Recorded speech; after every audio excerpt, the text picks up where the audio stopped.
हमेशा खुश रहो बिटिया. A very good morning to you all. Myself, JVM Dr. Ravi Jain, Assistant Professor, Department of Practice of Medicine at Faculty of Homeopathic Science in Jyoti Vidyapeeth Women's University, Jaipur. This is the series of clinical examination of GI system, and we are discussing with the history taking. In the last lecture, we have discussed about the present history. In today's lecture, we are going to discuss about the past history of the patient.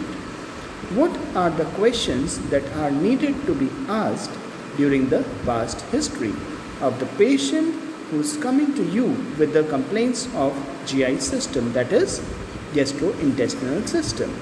So you should always inquire about the below mentioned things whenever a patient of gastrointestinal system are coming to you.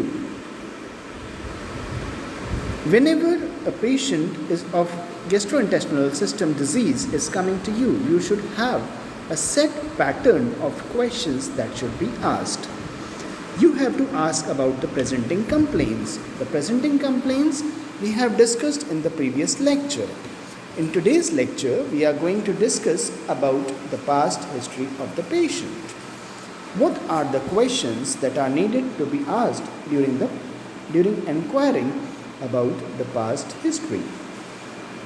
You should ask about the following things.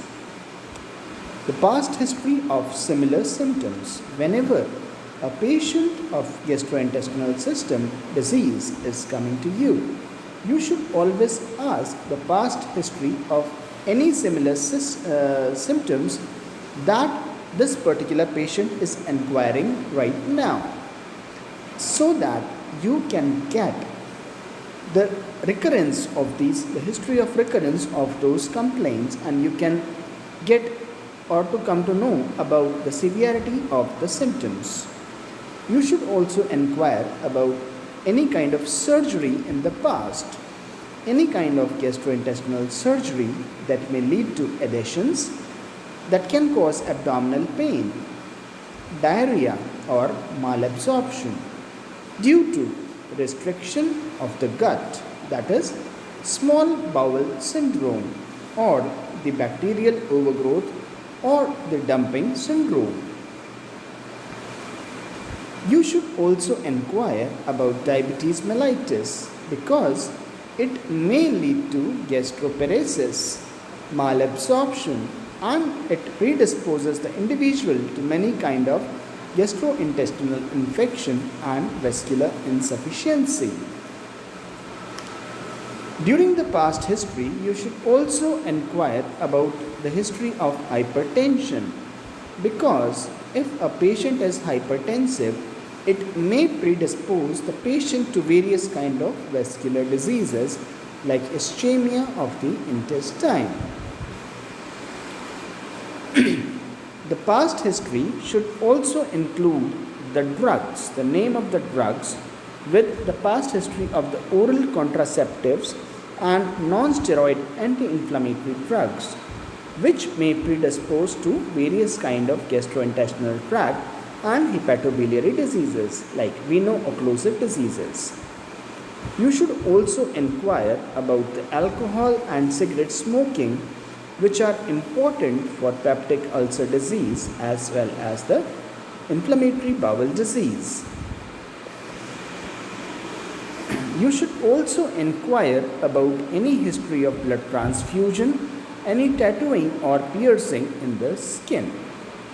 So these are the various things that you should inquire in the past history of the patient in order to get to the relevant diagnosis of the complaints.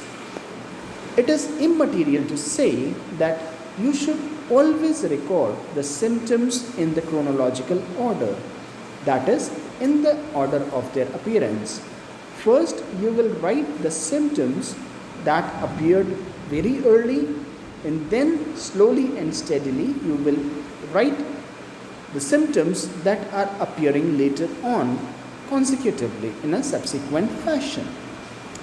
Each symptom that you are going to write, you should Complete your symptom in terms of location, sensation, modality, and concomitant.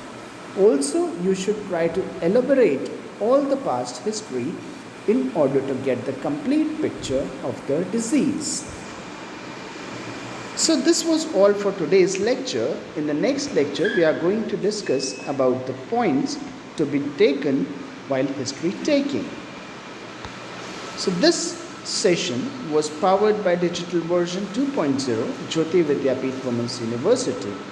I hope you are satisfied with my digital session. If you have any query, please mention in the comment box and I try to resolve it. So this was all for today. Thank you very much. We will be meeting in the next lecture tomorrow. Thank you.